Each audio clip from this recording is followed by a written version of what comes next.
Hey, it's David Price, and today's video, what I want to go into some detail is about short sales. I'm getting a lot of clients, particularly over the last 2 years, that have really been in a situation where they've needed to understand the process of a short sale and go through that process. And there's a lot of people out there with a lot of misinformation, so I want to kind of give you my take on what I've experienced over the last 2 years. Number one, there's 5 things that the banks are looking for today in order to grant a short sale.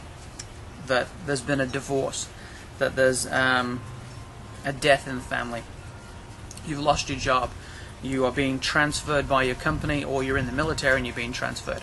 If you've got one of those 5 things, you are pretty much guaranteed to get a short sale transaction to go through. Now, there are some things that you need to understand about the short sale process that will come up. In order to get released from the loan, the banks either are going to want, first of all, they may want nothing at all. They may just allow you to sell the property. They will not pursue you for any unpaid balance of the loan. You'll just be let off the hook. I don't see that very often, but I have seen it. The thing that I see most is that typically the bank wants either some cash at the time of closing, a small amount of money, or they want you to sign a promissory note to pay blank number of dollars, typically very affordable numbers, $50 a month, $100 a month, whatever is affordable, on an unsecured line. So that's pretty much the best scenario that you're going to get. The timelines involved in a short sale. When the property goes on the market to the point that it goes under contract, our timelines will not start until we've gone under contract and submitted all the paperwork to the bank. There's a lot of information the banks are going to want from you in order to approve a short sale. They're going to want to see tax returns for the past 2 years. They're going to want to see bank statements for the last 60 days.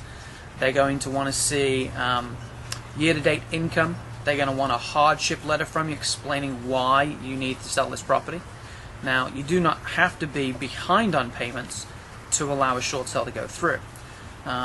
There was a change in that about 18 months ago now. Right now we're in December of 2009.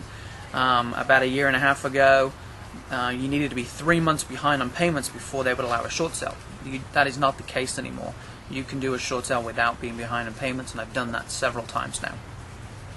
So when we've got all of this information compiled and sent to the bank, they will probably lose it the first time we send it, but when they finally do get it, it's all scanned into their computer system and they go through and check it all out. They will contact us, let us know if there's anything missing, if they want some additional information. They will then hire an appraiser to come out and look at the property. Depending on who the loan is with, whether it's a Fannie Mae loan, a Freddie Mac loan, a private investor, if it's got PMI, all of those things can change the timelines, but really we're looking about 3 to 4 months from the time we go under contract and get the documents to the bank in order to get an approval for the short sale. That can be held up somewhat if there's mortgage insurance. That can add another 2 to 3 weeks. The other thing that can also add some time to it is if we've got a second mortgage that's not with the first bank. So let's say a Bank of America is your first mortgage, and then you've got a Regions or a Wachovia second. Now, if it's a true second mortgage, what I'm seeing on second mortgages, they're taking roughly about 5 to 10% of that unpaid balance. So if you owe them $100,000, they'll probably accept 10. Now, the 10 doesn't come from you. It typically comes from the first mortgage company, that they will allow the second to receive a blank number of dollars. Now, if that isn't sufficient, then they will come and ask the seller. Sometimes we can get the buyer to pay it and then release the lien. If it's an equity line of credit, the equity line of credit, although it's tied to the house, you personally sign for it. So they can be a bit more challenging. Most of the time you're going to see in the release, which allows us to actually go forward and sell the property, that the bank reserves the right to pursue you in the future for any unpaid balance. Now, I've heard from quite a few different loss mitigators at the banks that If it's a Fannie Mae or Freddie Mac loan, they are not going to pursue you for any deficiency. But who's to say if it's a private investor or if it's still actually owned by the bank that they will not come after you in X number of years from now? And it's not clearly defined anywhere that I've seen that says that they can't come back after you in 5 years or 10 years. So be aware of that. It's probably, I don't know, I've heard it's unlikely that it's going to happen to anybody, but that's just the cost of actually moving on today. And what I tell my clients to do is really look at, if you held onto this property and rented it and continued making payments, at what point could you actually sell it? You know, if we were actually in an appreciating market and we're appreciating at average 3 to 5%, which is the typical appreciation, how many years do you go out before you can actually afford to sell the home?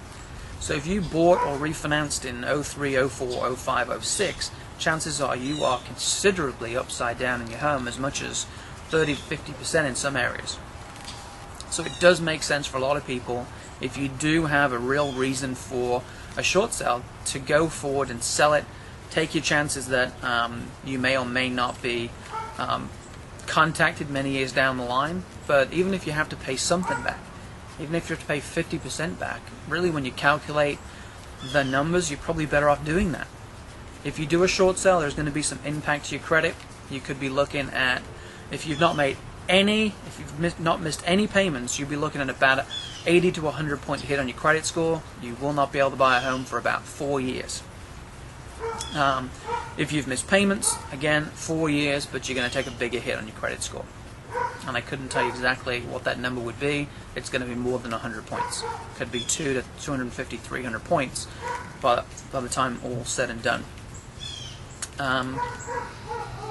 I think that pretty much covers it. Now, if you've got any specific questions, if you would like some additional advice, feel free to email me. The information's on the bottom of the screen now, and I'm always available to answer your questions. So thanks very much, and I look forward to speaking to you soon.